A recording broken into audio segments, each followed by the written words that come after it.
aboard the Norwegian Pearl. Exactly why the purpose of that stop is, there's not. And so you're pulling into an industrial site with nothing. There's a shuttle available there. Other than that, just kind of do previously here. Southampton, I guess you could literally say 3 times now. OCO.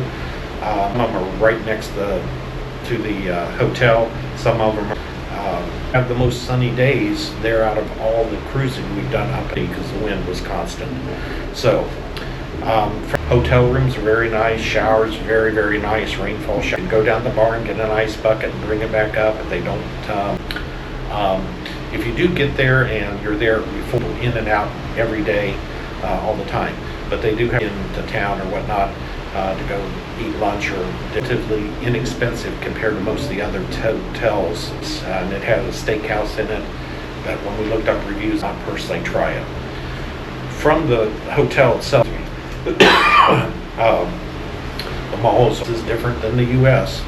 When we first went there to the mall, they do not use signage. There's no directional signs of ones that we didn't even make it into the mall. It looked like the next time we did, we finally went entrance to the mall, but it's on the city side. Cinema's a giant black. What I want. Left side will be on the port side of the mall, which we ate at. They are very pricey for the quantity. But there's an entrance to the mall. Once you food court, pretty pricey. They're preying on the tour. Within the mall region, you've got 2 major universities. One of the big things we noticed real quickly, every mall you go, there's IKEA there. Every place, so roughly, I don't know, $6 or so.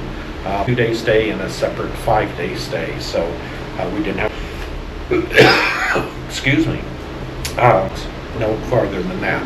There is High Street. If amounts of restaurants, extremely for less money than I paid. Pork ribs, just baby back rib type things, but they're May 11th, 2025 ship, and they provide a shuttle service. See, that's no problem. From there, though, everything's going to be a cost. Kind of beautiful colors and shape, and right into our very, very limited on Sundays. And this is the initial park you come into.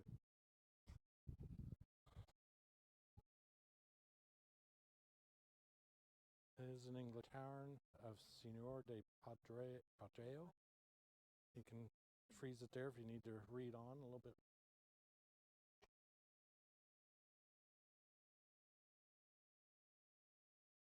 Yeah, I think it's just a wishing fountain. And get you kind of a view on the first main street we come to. And that on a Sunday, kind of heavily crowded. Buildings. That one's under construction, but here's another one, a blue one. Not sure what kind of red and white flowering tree that is.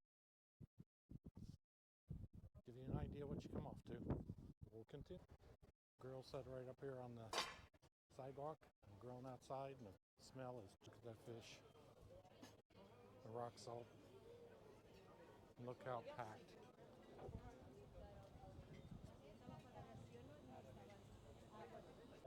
Here's one that's completely gutted out.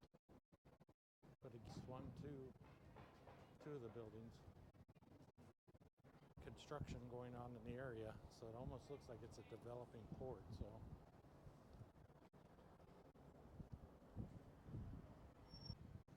we'll continue.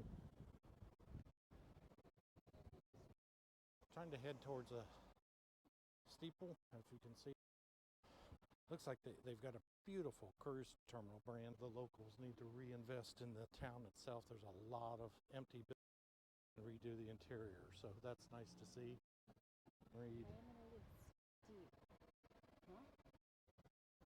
Everything's in Portuguese and English, so. But the one thing is, once you get off the cruise port in a wheelchair or walker, it would make it a little bit more tricky to town here to visit. We'll continue when we get to the church.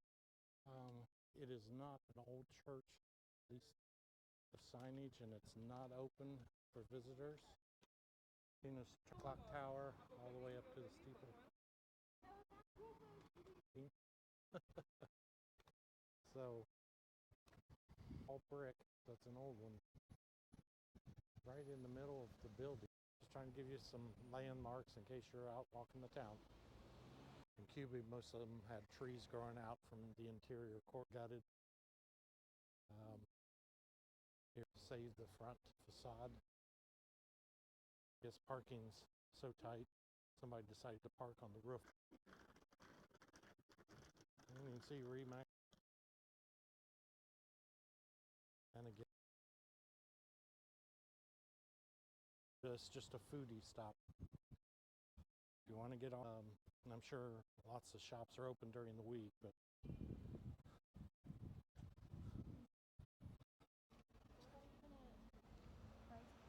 kinds. Again, just building after building. So, an excursion. Didn't see anything that's too much cheese eater unless it's on top of a pizza. Just to look at the menu right here for dry ale. But what, as we're walking through all these restaurants, or whether that's just what is locally, but they are serving the whole fish, and it's all charcoal. They serve the whole fish. So today we've got a big meal at Moderno's. So Tina, city walk a little bit. Even when we passed security, we went back out. Norwegian ship down there. But this is a huge beach.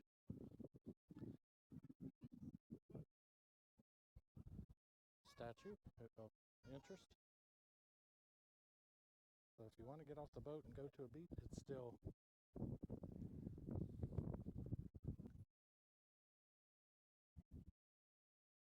it's good. We'll continue.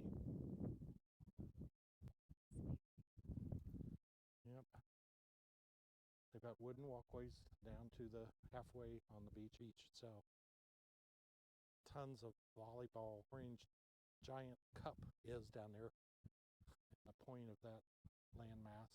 We're not going to walk all the way down there, but very few on the beach.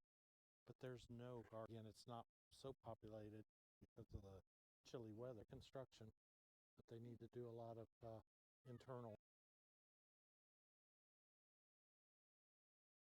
information here right on the front of the beach. Here's the link and the port, if you like. It's nice it is in English as well. I assume that's the name of the beach, or the I don't know. Stuart, matching. You can see the number of pedestrians even on Sunday. Structure built up depending on what they're trying to do here. It's just tourism office, but it appears to be open, so.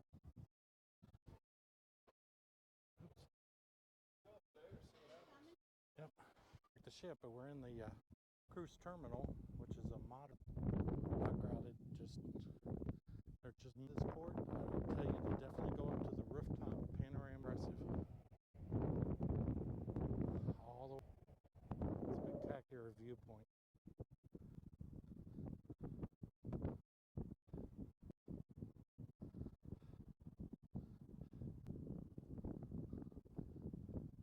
Sailboat.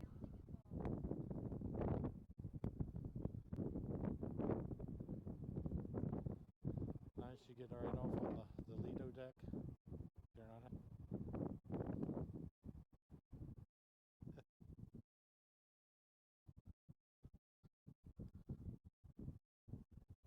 lots of sail.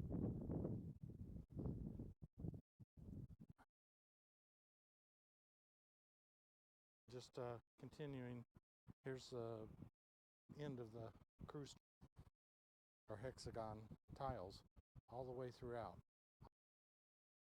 And there goes their fishing fleet over there. So if you find this video helpful, campers. Thank you much.